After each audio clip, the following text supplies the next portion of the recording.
for tuning in. I'm going to jump right into it today. This is part 2 of Don't Normalize Suffering. In my last video, I talked about how some generations normalize suffering, how the younger generations are kind of breaking out of that normalized suffering in their work life and in their relationships. I also talked about proximity, how just because people are in close proximity to you does not make them necessarily friends and does not necessarily make them family. And I talked about the differences. So check out my last video on that. I also touched on how if you have a high tolerance for BS, then you're getting exactly what it is that you settle for. So in this video, I want to touch on a few things. And let's see. I'll start with attachment. So I want to say it's good to lose attachment from people who do not reciprocate your energy or people who don't deliver a certain code of ethics. And all that means is that the people who don't hold your same set of values, you may want to detach from them or release yourself from their hold because it's going to stress you out. That's the biggest point I want you to take away. We don't want to normalize suffering because suffering causes stress. Stress causes health problems. We want to get away from that. Trying to get away from that. So losing that attachment to people who don't share your same set of values. And I'll give you an example of myself. One of my values that I hold dear is people doing what they say they're going to do. I don't like for my time to be wasted. Time is valuable. Time is money. I can't stand for a person to waste my time. And I know a lot of times people will say, oh, they're just talking. And they may just be talking and they may mean no harm. I'm not saying that people have ill intent when they do this. But some people just talk to hear themselves talk. They don't have any plans of going through with things. But I pull away from those types of people because I'm the type person, if I say I'm going to do something, I do it. And if I change my mind, because I'm not saying that people can't change their mind, if I change my mind or something comes up, I'll let the other person know. So I don't stand people up is what I'm trying to say. I can't stand when someone wastes my time and stands me up. They say they're going to go somewhere or they say they're going to do something, and then you can't get in contact with them, leading up to that day or sometimes on that day. That burns me up. It takes one time for a person to stand me up, and then I don't take them serious thereafter. And I understand that things do happen, but I give people communication. If I change my mind or if something comes up, I'll let them know in advance so that they can make the correct preparations to make other plans or, fill their time without me wasting their time. So I expect the same in return. So I don't do the whole people standing me up thing. And in the past, I used to get upset when people would stand me up, but then I realized it's my fault. It's my fault for believing them when they say they're going to do something. If they've shown me before that they have the ability to stand me up, then the next time they do it, it's my fault. What's that saying? You fool me once, shame on you. You fool me twice, shame on me. So that's kind of where I am with that. And you just have to learn that, everybody does not value the same thing that you value. So I place myself around people who value their time and value my time. Why? Because I am a big valuer of time. Another thing that I want to touch on is acts of jealousy and how acts of jealousy are abuse.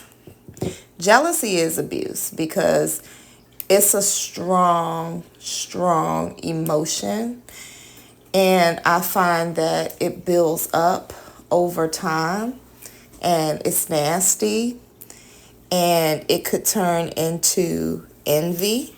You know, the whole root of jealousy is someone wanting what you have. And you can't take that lightly.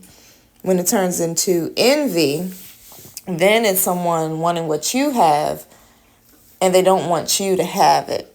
So jealousy leads to envy. So any acts, when people start acting on their jealousy and doing things and manipulating situations, I don't take that lightly. I'm not going to suffer in that way. I'm not going to suffer at the hands of anyone's jealousy.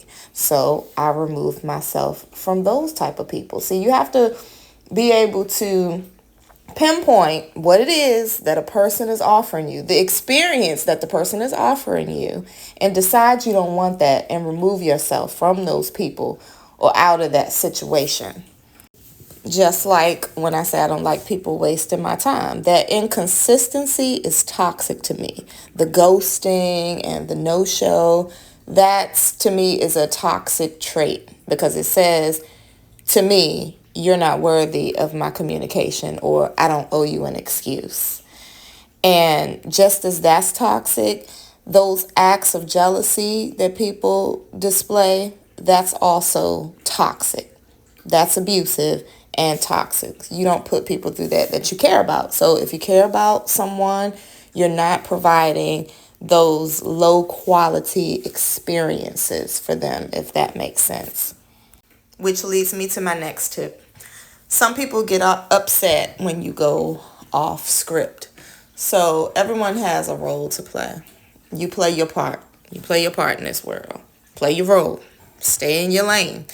Sometimes people put you in a box, and when you decide that you don't want to play that role anymore, they get upset because in their world, you're getting off script. A good example of this is, well, first of all, let me touch on this. You're allowed to reinvent yourself at any point in any stage of your life. You can constantly reinvent yourself. If you don't want to be or have a certain quality or roll a certain way anymore, you can always change that up. For example, if you're an introvert and you want to be outgoing, you can switch that up. You can wake up one morning and say, I'm going to start hanging out more. I'm going to start socializing more. And sometimes the people around you who have put you in a specific box may be looking at you like, when did she get so friendly? If you were the introverted friend who didn't say much and now all of a sudden you're the life of the party, you're going off script. And a lot of people are not going to like it. Another example, one of my clients, first of all, I always tell people when you lose a lot of weight, get prepared to lose some associates. Notice I didn't say friends. Be prepared to lose some associates when you start to lose weight. One of my clients lost a lot of weight. She was very proud of herself. And one thing she said is that the people around her started acting funny. And I said, yeah, because you went off script. To them, you were the big out of shape girl. Maybe they got all the attention. Now they have to share that with you and they don't like it. You're going off script. But no one deserves to put you in that box. You're allowed to change. You're allowed to better yourself. So you don't want anyone to give you those experiences. So what are you supposed to do? Stay out of shape? Stay unfit? No, you can't normalize that suffering. You have to be able to shift at any point that you feel you don't want to be in this particular space in your life. You can shift. And if people can't accept it, then you're just going to have to detach yourself from them. Which brings me to my last point. Last thing I'm going to talk about are crisis people. And crisis people are people who always have something going on. Excuse my pets in the background and fighting. Crisis people are people who always have something going on, a problem that is, and they expect for you to solve it. Okay? As I stated in my last video, life, there's always going to be something going on. There's always going to be some hurdle that you're going to have to cross. Now, I don't know what better way to say this, but I'd be damned if somebody is going to come in my life and create more turmoil or make their problems my problems. Oh, no, no, no, no, no, no, no. Now, I'm not saying that you can't help out friends and family, because that's what community is for.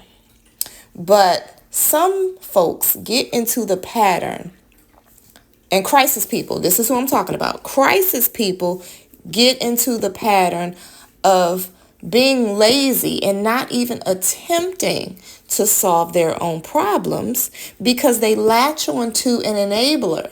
Now, that enabler, that could be you. That could be you. An enabler is the person who solves the crisis person's problem for them.